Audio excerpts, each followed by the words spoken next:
Mafia 18, my dear sister, I just want to say thank you first of all for doing that for yourself, for taking time out to listen to what we say instead of listening to the propaganda that's being spread outside, where people are going all out of their way to say things that we have never said. You say illegal immigrants, they tell you you don't want immigrants in your country. They say, or you talk about the crimes that come with illegal immigrants, they tell you, oh, um, South Africans commit crime too. But I mean, this is our country. Of course, we have criminals from South Africa, but it's difficult to track illegal immigrants who are not South African. And on top of that, it's disrespectful to come into someone else's country to commit crime. And you say something, then they decide, oh no, she's saying it because she dated a Nigerian and she's heartbroken, and they start taking videos of someone else who's not you and start spreading them all over and saying that that's you.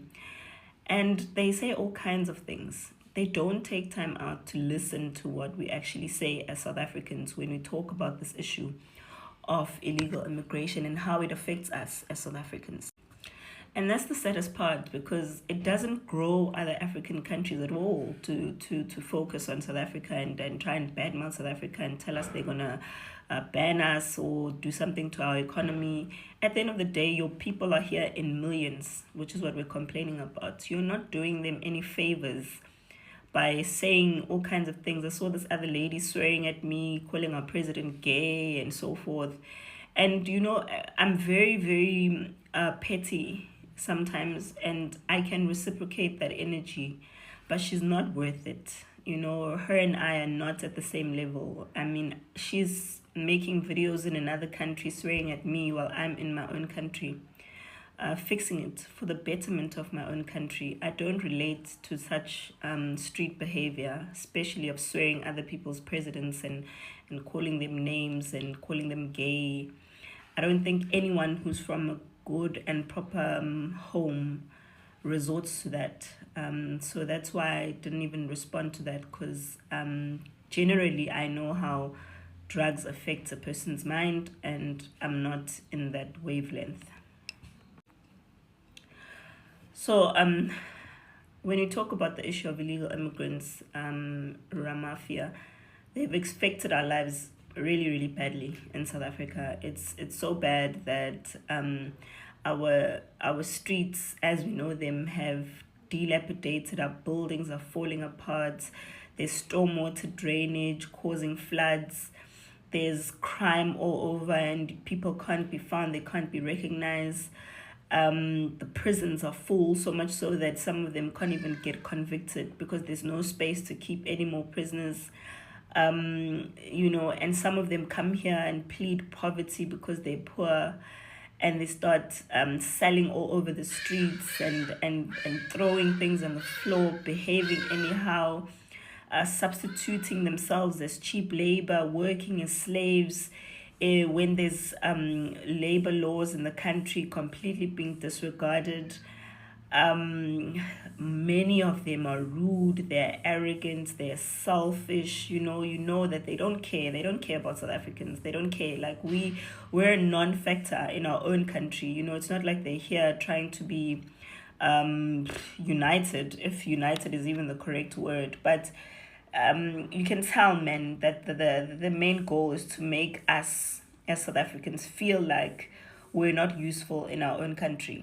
And on top of that, you go to schools, it's full. There's foreigners, because they know our laws allow everyone to get an education. You go to hospitals, they're full, because they know that hospitals allow everyone to get a service. If it's an emergency, you go to any place, any place. And South Africans are generally supposed to get these services free, because that's what the law was for. It was for South Africans. But we are not able to enjoy even the most basic of things in our own country, because we're meant to be taking care of people who just walk into the country and expect that their lives are supposed to be better, because they claim that they are hard workers and they're here for opportunities that we don't seemingly want. Which is absolutely not true, because currently in South Africa, what is happening is, in strategic positions, I mean, even in parliaments, they've been showing that even in other institutions of learning, one Zimbabwean would come in and start hiring Zimbabweans. Even in other places, they start hiring each other, and South Africans are being run out of their own country. And someone would say, this is about jobs, you're taking our jobs. It's much bigger than that. It's much bigger than just being about jobs. It's an entire system that is trying to render Black South Africans useless so that they can be replaced by immigrants who are here illegally. And when they get here, they want to be documented by force, because if they don't get documented, then it's because you hate them, or you're xenophobic, or you're Afrophobic. As much and much since our existence, I see some of them claiming that, oh, Jacinta, when you're saying that there shouldn't be violence, it's because you're backtracking on what you've been saying. You can go through all of my videos. You can go through all of them. There's never been a time where I was advocating for violence. We've had several marches, thousands of people. And every single time we're there, we've never had a case where people are just running wild and just like chasing foreigners, trying to get rid of them. That's not true. And all the people who are claiming that are creating fake stories, and they know it. We've always existed because we've always pushed for our own government to speed up the process of deporting illegal immigrants and getting them out of this country. The biggest problem that we have, though, that nobody wants to tap into, is that the immigrants themselves are saying it over and over again, that they are willing to die than leave South Africa. And I don't understand why nobody is talking about this. When people are in another man's country, and the people of that country are saying, we've had enough, and you tell the people of that country that we are willing to die rather than leave this country, what does that tell you? That means that those people are preparing themselves to fight.